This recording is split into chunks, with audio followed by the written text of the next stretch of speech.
In the early 2000s, Houston Airport received a large number of complaints. The majority of them were to do with an 8-minute wait for luggage at the carousel. In response, the airport approved a large budget to solve the problem.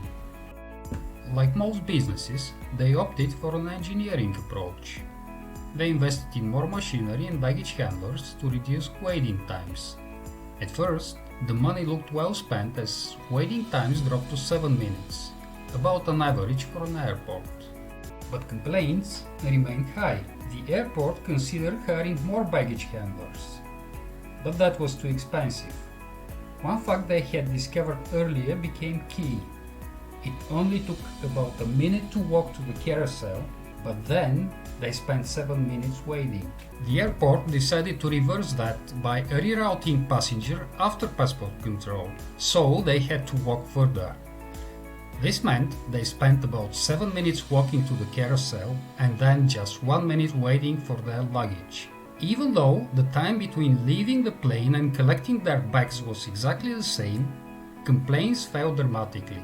What the airport had discovered is that what matters is not objective reality, but our interpretation of it. An unoccupied wait feels far longer than an occupied one. This experience at Houston Airport shows that applying a psychological solution can help solve business problems at a far cheaper rate than an engineering solution.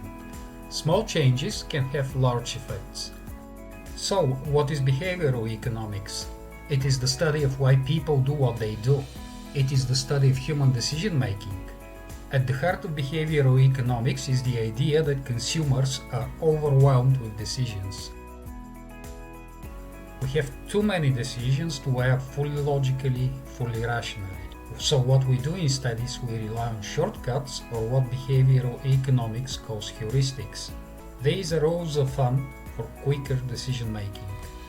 The interesting thing about heuristics is that they're often prone to biases.